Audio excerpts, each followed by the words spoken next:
Hey guys, it's Emily, and obviously it's Tuesday. This week's theme is our favorite movie or genre, but in my case, I do have a favorite movie. It's slightly old actually, and not many people remember it or anything, but it's called Rigoletto. It came out in '94. Yeah, that's not really all that old, but my point is like, I don't know many people who've seen it, because I used to watch it all the time when I was a little kid, and then we lost it, and, like, up until a couple years ago, my sister still thought I was psychotic because I kept asking her where the movie with the singing was. She thought I was talking about... I don't know what she thought I don't know what she thought I was talking about, but it wasn't Rigoletto.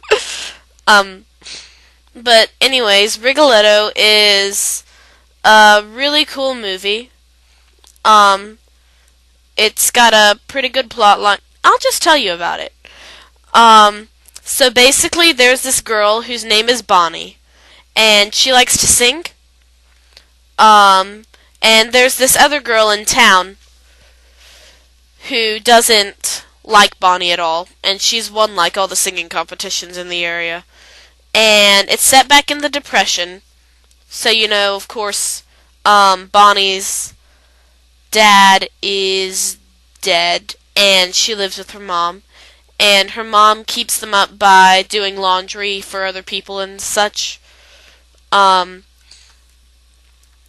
yeah, and this new guy moves in to the old house that's up the hill from Bonnie's house, and his name is Ribaldi. And he's got a deformed face. The whole movie ends up being kind of like a cross between Beauty and the Beast, Phantom of the Opera, The Man Without a Face.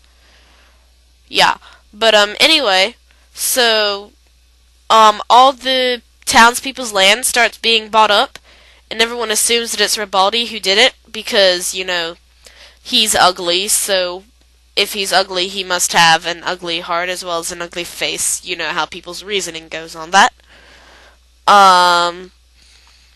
But yeah, so no one likes him. And the whole time, he's actually going and, like, because he's rich, obviously. He had to be to move into the house up the hill. And so he likes the children who come around, and they go out, and he plays with them and pretty much acts like a dad to them when their own dads aren't doing much of anything, really. And he takes his money, and all the kids who have disabilities, or actually pretty much anyone in the town who's got a disability, he'll take and he'll pay for them to be cured. But no one knows that because he kind of does it, like, without telling anyone, because he knows that people would get mad at him if they knew what he was doing. And so one day he's going and he's walking one of the little girls home, and she wants to take the shortcut across the dam, and she falls off the dam and gets really badly injured. And so he takes and picks her up and carries her as best as he can, because he walks with a limp, and so he has to use a cane, kind of like Dr. House. He takes and picks her up and carries her as best as he can into town to the general store where her dad is at. And they all yell at him and call him a monster and kill him. While Bonnie is at a singing competition, because what happened was Bonnie, at the beginning of the movie, she ends up going to work for Ribaldi because Ribaldi purchased the mortgage on her house. That's the only one he did actually purchase. So she ends up going to work for Ribaldi and starts taking singing lessons from him, because he's a really amazing singer. And so she's at the state solo finals. But Ribaldi didn't go because the townspeople got really mad at him and told him he couldn't go. And they told Bonnie that the people who were in charge of the competition told Bonnie that she had to stop taking lessons from Vivaldi or they wouldn't let her be in the competition because no one liked him. So she went and she sings this absolutely beautiful song. All the music in the movie is awesome. There are 4 main songs, and the melodies of those songs are repeated throughout the musical score. But there are 4 main songs that are sung, and all of those songs are awesome. And I don't know, it's just a really cool movie, and it ends up having a lot of really neat lessons about fairy tales and redemption and not letting others tell you what to think and all kinds of stuff. So it's a really cool movie.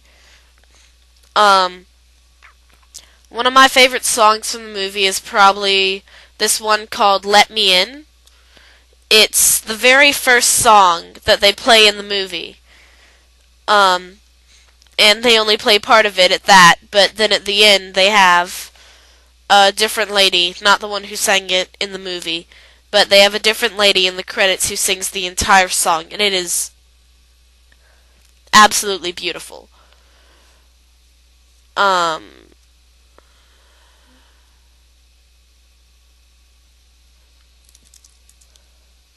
So, yeah, that's my favorite movie. And I'm sorry I can't sound kind of stuffed up. I've been sick for the past week or so and still sort of getting over it. But anyways, I'll see you guys next Tuesday.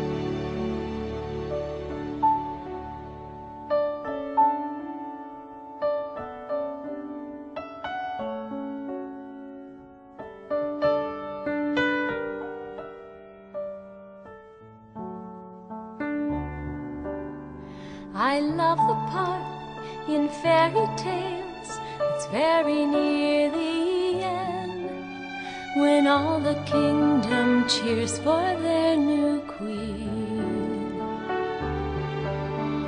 And all is well, and all is good, and everyone belongs, and happily they're ever after.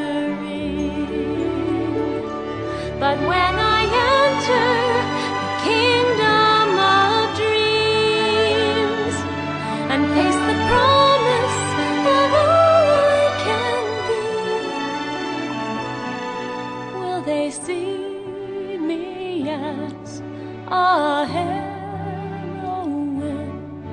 Tell me, will they let me in?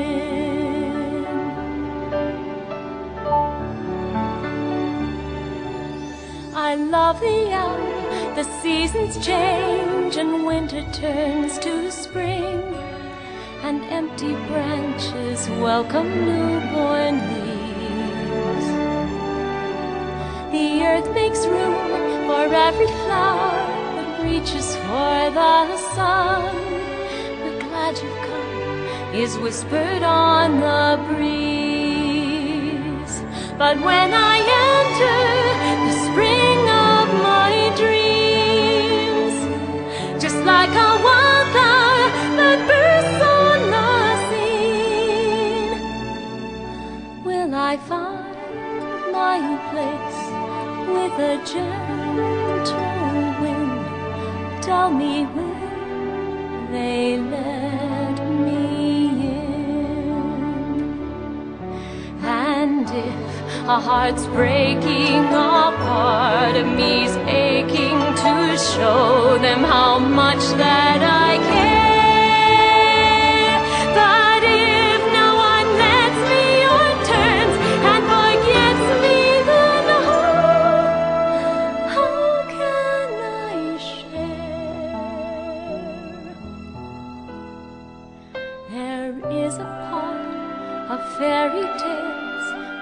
very near the end, the princess and the prince proclaim their love.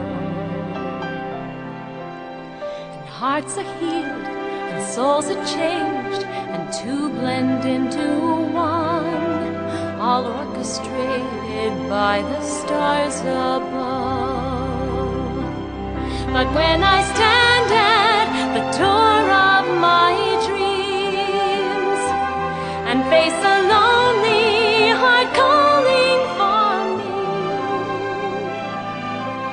I could fill that emptiness within if that heart would let me in. Won't